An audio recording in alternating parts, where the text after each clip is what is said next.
Sawadee Cup and welcome to another episode here for the Target Pod Mindful Media and Communication. As I promised in the last episode where I was reflecting about all things teaching, education, and so on. This time it's again about media, communication, all those things, and about a very current topic that's, a global topic, but also for me as a German, like a very important topic right now.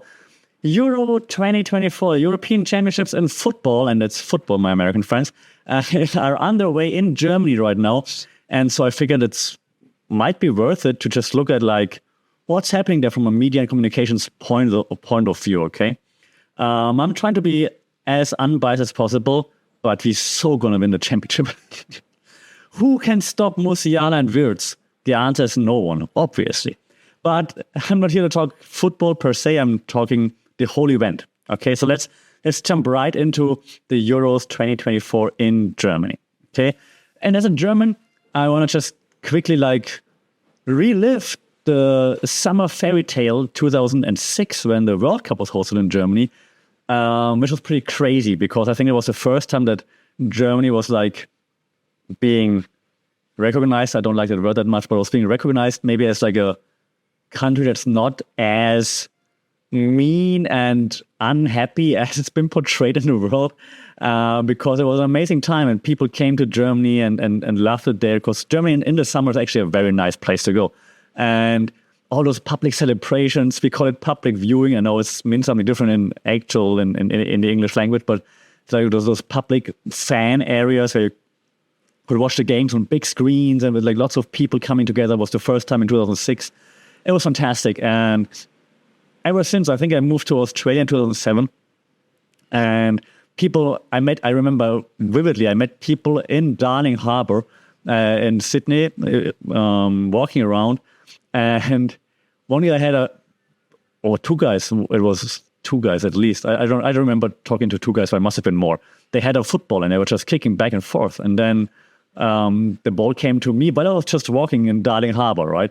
And I just pass it back. I'm not being polite. That's what you do, right? And then he's like, hey, let's just play a little. Let me just pass the ball back and forth in Darling Harbour. And he's like, where are you from? I'm from Germany. And then those were two Italians. And usually, Germans and Italians. But they're like, hey, we've been there for the World Cup. It's so cool. You guys are much nicer than we thought. And I thank you very much. And so I think that was just a cool thing to experience, right? So having it said, so the Euros, World Championship, World Cup, and so on, of course, are an important event for the host country, right? We've had it now in a few other countries as well. Like we had the World Cup in Qatar, for example. They had it for different reasons, I assume. But so those events are big. They are powerful, impactful on lots of different levels, right? Like on a societal level, on personal levels, on intercultural levels, and so on. So that's why I'm trying to look into that a little bit today. And one thing I want to use to kick off the episode basically is if you look at how the media portrays the Euro 2024, okay? And most of the time, of course, the media, especially German media, but also global media, is in a very positive mindset about this, especially if you compare it to the Qatar World Cup. It's all about excitement. It's about unity. It's about celebrating the event, right? And usually the media tries to pick up some human interest stories on the way. So why should we care about it? Oh, look at this, look at that. There's a documentary coming out right now. It came out last week, the week before, about 3 German players. So they followed them around for a year on the way to the Euros. One of them didn't even make it into the final squad. And so it's look how the sadness and look at the pain and the agony and everything. So lots of human interest stories, but not only of players, also people somewhat associated or touched by it, like people that work there, right? That get a job from that and so on. So the media tries to figure out how to get some human touches into that whole thing. And as you know, that of course fits the framing theory. We talked about the framing theory many a times already, right? So the media puts a frame around an event that is beneficial to the agenda, more in a second, that the media is trying to promote. Right? So we want some happy feelings right now. We want some positivity. We want you to click on that and be like, yeah, let's go. Ooh, well, Euros. Yeah, nice, awesome. So we put a positive frame on it and be like, look at this human interest story. Look at this person now finding a job there and making more money. Look at that person. And so Framing theory, as you probably remember, hopefully, means the media puts a frame around an event to make sure that we understand it in a way that they want us to understand it in order to further their goals. Okay, so that's the framing theory. And right now there are lots of positive frames. Not only, of course, there are also media outlets, programs that use like a more negative frame to point a finger on like what's going wrong, but more on this in 5 minutes or so. Okay. We can also see that, of course, as soon as there's a big event and there's lots of interest happening, of course, commercialization sets in, right? Because everyone is about like making money. I want to make money from that event, for example, right? So, of course, media companies, they leverage that event for advertisement, sponsorships. I listen to a few podcasts on that because it's at crazy times being based in Thailand. And even the podcasts, they're like full of ads right now because, of course, everybody's jumping on like, I want to monetize as much as possible because I know people are going to listen to the podcast. And here, of course, we see that especially digital media plays a huge role in expanding like reach and engagement to further get a bigger audience, obviously, because we're all on social media. So right now, the digital media, of course, is pushing that as much as traditional media is as well, or maybe even more. And I mean, I just looked up the highlights from the Germany game, for example, and all of a sudden my whole algorithm is like all Euros, football, this and that. So that makes sense, right? Not saying it's great that like you get flooded with it just because I clicked on it once and then it's flooding you, but understandable. And that also happens, of course, because there's so much money in there, right? So media companies, of course, throwing lots of money into like targeted advertisement to make sure that once you looked at something that's related to it, you will always look at their brand, their commercials, their documentaries, whatever they're publishing. Okay, we call this like the sport media complex. That's not a great name for it because it's like the military industrial complex, right? Those things. But yeah, most people when you read up on that in like academic literature, it's called the sport media complex, and that just explains a little bit like the symbiotic relationship between like sports organizations, like media companies, advertisers, and so on. And it, of course, there's like a certain dynamic in there because the media companies have their ideas of what they want to achieve, right? The sports organizations have the ideas of what they want to achieve, more members, for example, right? Selling more merchandise. In come the sponsors, like Adidas, for example, for the German team. They also have the ideas of what they want to achieve. So the symbiosis is like a huge back and forth, right? Also, for example, like Germany dropped Adidas as like their official kit sponsor from 2026 onwards, I think. Like I think 26 is the last time that Adidas will be the sponsor on the kit or will provide Germany with the kit. So now Adidas came out with like an amazing advertisement for the Three Lions for the English team. Sorry. That's not a coincidence, right? Obviously, that's not a coincidence. So this back and forth is very interesting to see, but the overarching sentiment or theme is, of course, we want to make money, right? No matter what, we want to make money. And this also leads me, of course, to one of our favorite series in the podcast, Agenda Setting Theory, because obviously media outlets, while they are patriotic and while they have the favorites, in the end, it's always the bottom line that matters. So their agenda is obviously make as much money as possible, or, of course, follow the agenda of whoever owns them, whoever influences them the most, right? This could be then political, for example, but more is also in a second. So agenda setting, you remember that. Everybody has an agenda. If people say they don't have an agenda, they're lying. Everybody has an agenda, and media outlets try, of course, to further their agenda by showing us certain media content, movies, games, ads, highlights, whatnot. For example, the Germany won. I just picked the German examples now, of course, because I'm German, right? So Germany won 5-1 against Scotland in the opening match. Everybody's happy. Everyone's like, yeah, that's so cool. Ooh, let's go, yeah. And so I try to look at some content that's online right now, mostly all positive. But then there's this one channel, like a news channel, and they're all negative. They're like, oh, that was like a lame opening ceremony, for example. So they're trying really hard to find something negative because that's like their agenda, to just shit on things because they think there's probably there's too much positive content anyways. Everyone has the same positive, like, that was awesome content. If we produce content, it's like, that sucks. Then the few people, which could also be like a few thousand, of course, people that think the same, they will be like, yeah, that sucks. So yeah, that's agenda setting. You make up your mind, your goal, what do you want to achieve, and then how do you achieve that? Okay, so everybody has an agenda. Mostly, of course, making money. Or, my next point on my agenda for today, politics, of course. Sports and politics, unfortunately, go always hand in hand. There's always like, no, sports shouldn't be made political. Yeah, but it is. Like, everything is political, right? Everything is political. So is sports, so is the biggest sporting event of the year, obviously. Okay? And two things I think that I can see there being like on the forefront when it comes to an event like the Euros is nationalism, obviously. tough topic when it comes to Germany. And soft power. Okay? So, of course, governments in general, when events like this come around, they use those events to promote like national pride, unity, and so on. Again, Germany, national pride, difficult topic. We don't really have much of that. We don't dare to show it only during World Cups, Euros, and so on. That's the only time we will see German flags being waved in Germany, I think, because we're very aware of our past.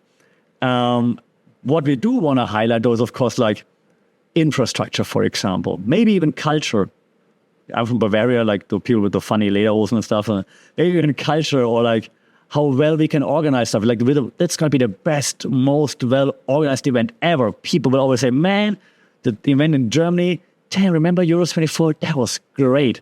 Man, that's probably one of the goals that Germany has. And this is some kind of soft power, right? Because that's what you want to be known for. German engineering, German punctuality, German this.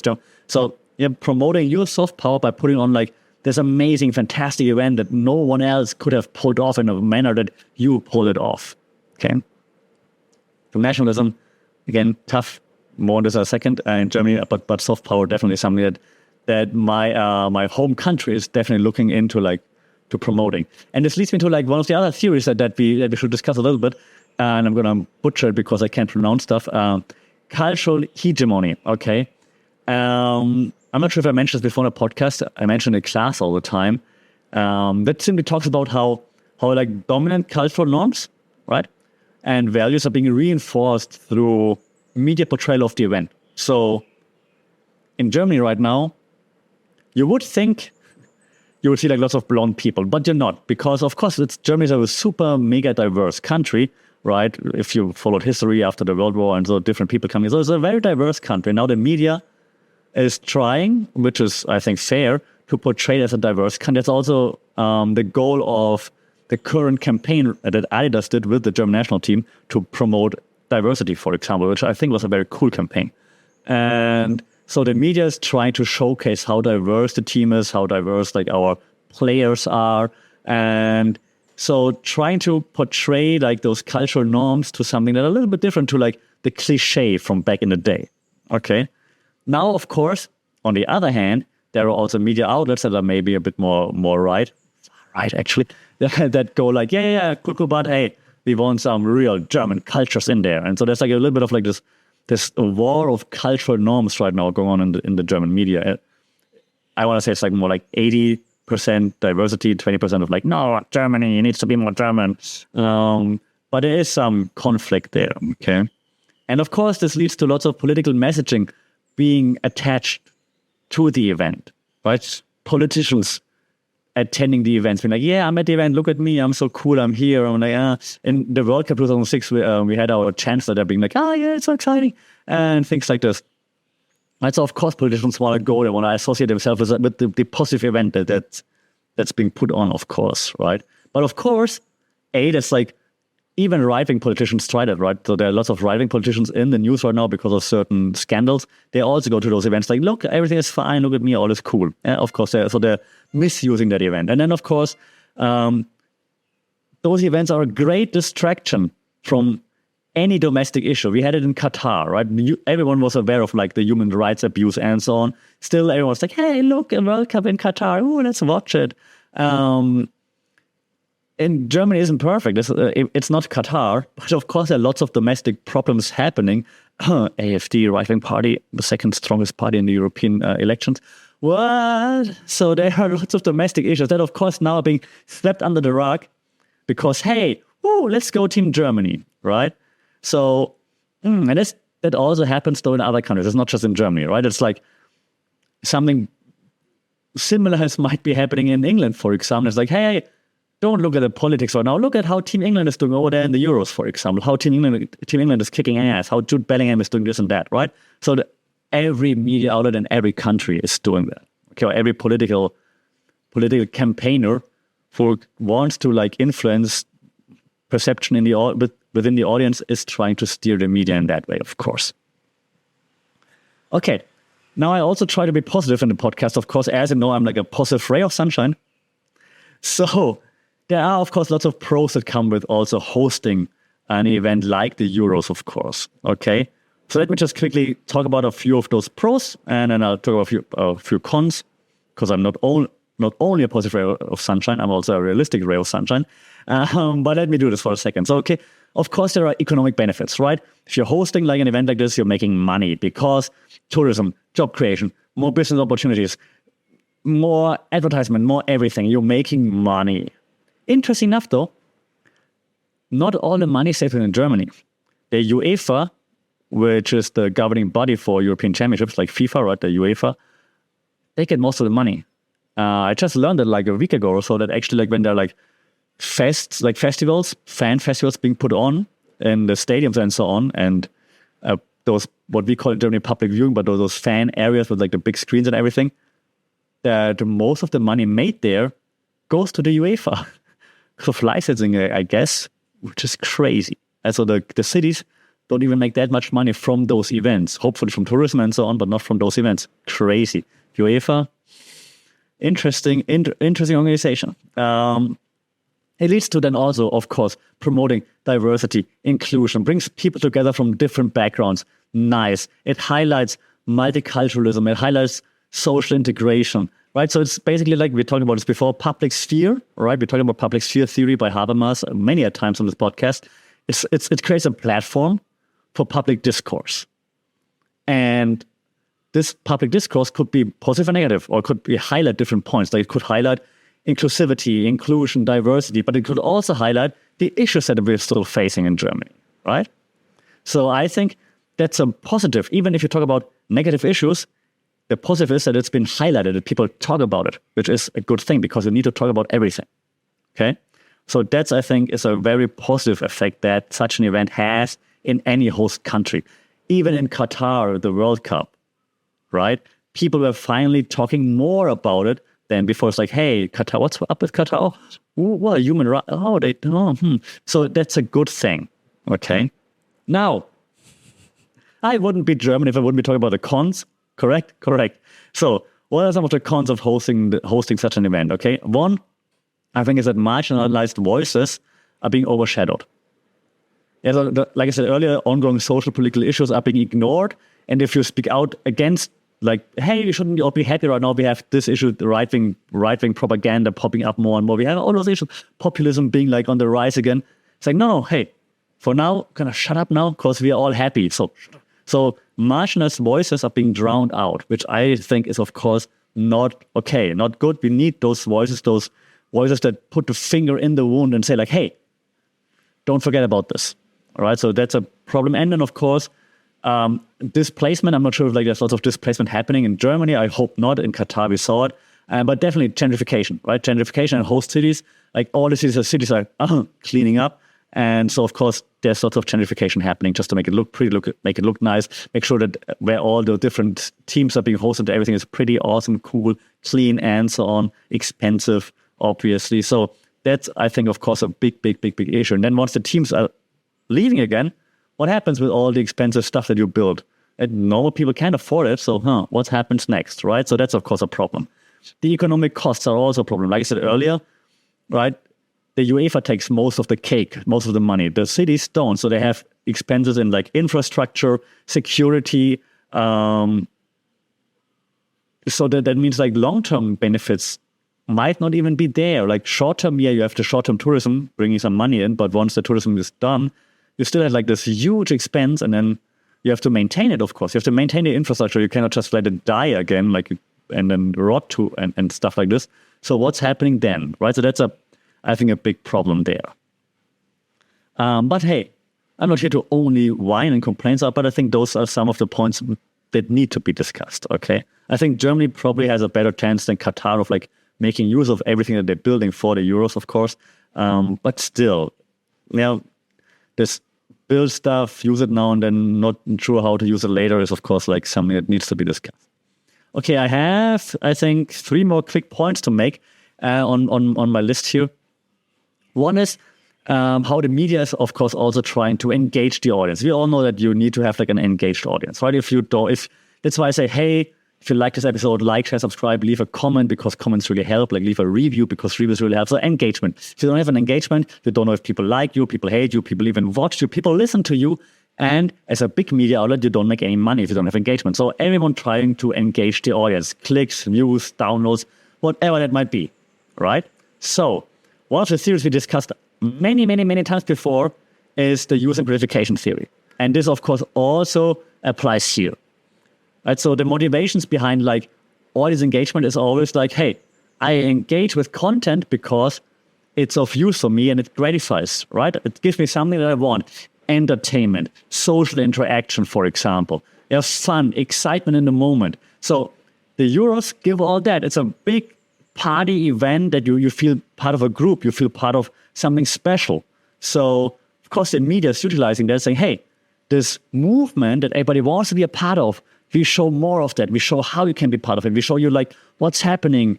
We enable you to join so that you will use our channel. We will follow our IG, our whatever social media you're using. You will read our clips. You will watch our clips. You will read our reviews and so on. Okay, so that's the user gratification theory. Give the audience what they're yearning for.